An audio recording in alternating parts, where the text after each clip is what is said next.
Kita ko sa inyo ng mga bulaklak. Ayan o, pag mag-summer na dito, ayan, lumalabas na yung mga roses. Ayan o, yung mga puti-puti na ano. Hindi ko alam kung anong pangalan yan mga people. Ayan o. Ito. Pink. Parang pula yun dito sa video ko. Ito pink yan. Pink ang color. Then ito mga reds. Yan no. Ganda no. Nagustuhan ko talaga to pag pag magdating na mag-summer na dito mga people. Ang daming mga roses sa mga gilid-gilid. Tapos ito may bunga na hindi ko din alam kung ano to na prutas. Yan. Andito ako ngayon sa bahay ng bahay ng tita ng asawa ko.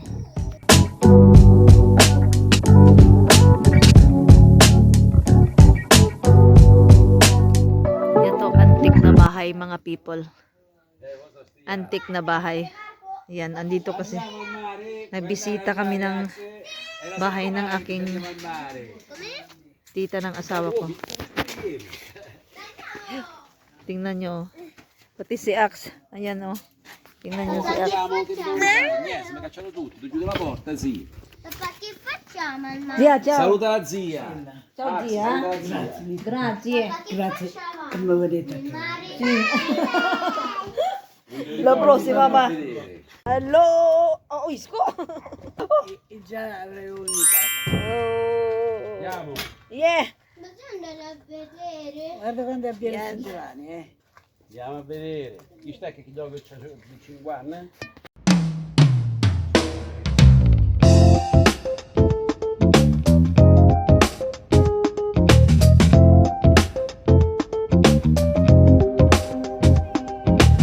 Andito kami ngayon sa sa dagat. Sono dei squali. Ayan. Ayan, may puntahan kami mga people ngayon. Ito yung aking mga kasamahan o naglalakad sa Eskinita. Alam niyo ba kung saan kami magpunta ngayon? May ipakita ko sa inyo. Yan, sa dulo. Dagat yan. Ito yung chalet. Daming mga bike na ngayon kasi nga summer na. Ano na? Talagang ready na for summer. Andito kami sa dagat ngayon mga people. ready na yung yung mga umbrella doon sa banda. Ayan. Dumaan lang kami dito mga people after ng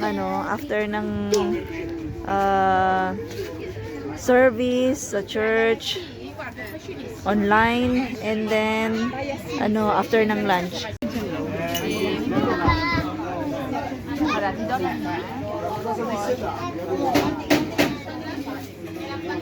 Mga people, may ipakita ako sa inyo. Nagsa-start na sila ng andito ako sa dagat ngayon. Andito ako sa dagat ngayon mga people. Ito yung background ko ng chalet. Ayan, sa likod ko. Tingnan nyo po sa likod ko. May mga may mga umbrella na nakaset up sa likod. Ayan. Pag mag-summer, pag mag-start na ng mga mga last week of May, yan, pag mag-June, pag na talaga mga people, pag mag-start na ng middle of June, medyo depende sa panahon mga people madami-dami ng mga taong nagre-reserve ng mga umbrella dito. Yan. Ito po yun dito. Ayan, punong-puno yan. Lahat na chalet. Yan, na-start na sila ng ng mga arrangement ng umbrella. Pero hindi pa siya talaga yung functional na, yung talagang normal na Yung iba kasi nagre-reserve pa sila ng umbrella. Kasi pa ngayon medyo mainit malamig. Mainit malamig ang panahon. Hindi pa talaga Ngayon nga hindi pa gaanong matao. Yan, magandang lugar dito pero anong tawag nito? Nagsistay lang yung mga tao dahil nga sa sa sunshine, ayan lang. Magpainit, magbabad ng ng katawan sa araw. Yan.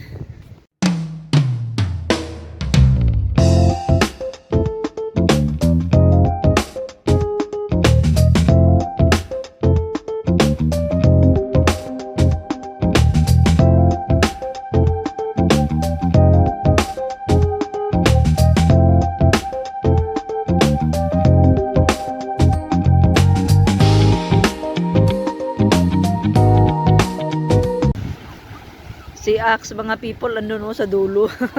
Ayan ayan, yan. Yan, andun sa dulo si Axe.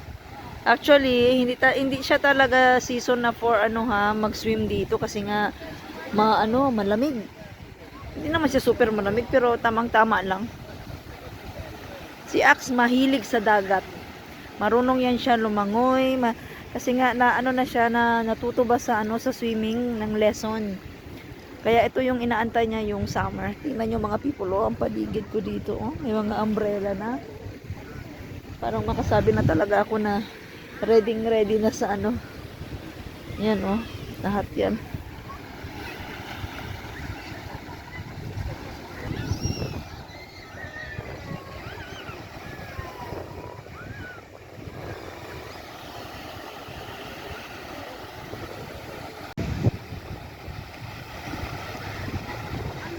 Yan, ang hangin, malamig. Axe, you feel cold?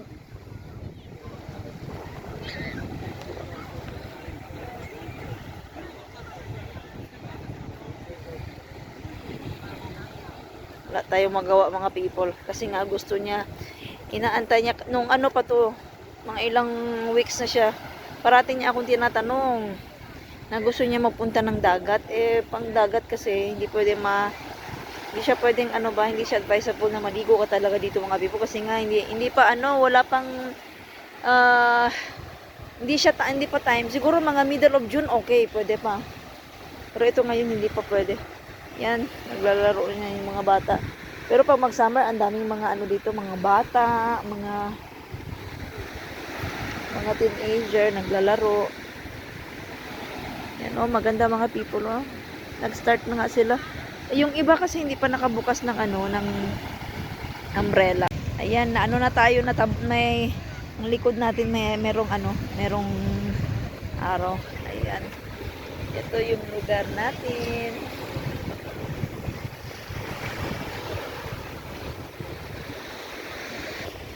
Ayan mga people, hindi ka pwede dito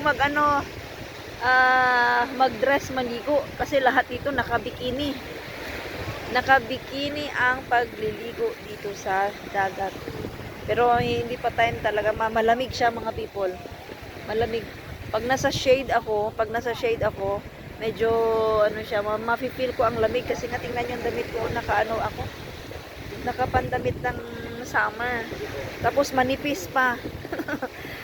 Ayan naka-outfit yung mga tao na mostly nag-outfit na sila dito mga people. Kaya yun. Yan yung gusto ni Axe talaga mga people yan yung paggawa ng mga castle, bundok, si Iska. Hindi niya feel. Kasi nga na-feel niya yung lamig. Si Iska marunong lumangoy pero tinatamad. Ayan. Ayan, nasa loob na tayo ng sasakyan ngayon. Kakatapos lang. Ngayon manood sila ng TV. Itong sasakyan namin mga people, actually may TV dito. Yan sa taas. Quello, papà. Yan, TV yan. Papà, ti prego quello. Naghahanap na ng Papà, ti prego quello, così papà ti movie. do. Così Kaya habang nagbibiyahe papà ti kami. ascolto per sempre. Quiet Iska. Ti prego. Sita Iska. Quello. Habang nagbabiyahe Papà, ti kami, ascolto per hindi sempre. sila maboboard kasi nga meron TV sa likod. Ayan. Axel. Matagal na yan na TV. In-install ng asawa ko. Baby pa yung mga anak ko para hindi sila maboboard, para hindi umiyak mga people pag nasa likod ng sasakyan. Tapos nasa harap ako. Kaya aalis tayo ngayon kasi nga time check 7 PM.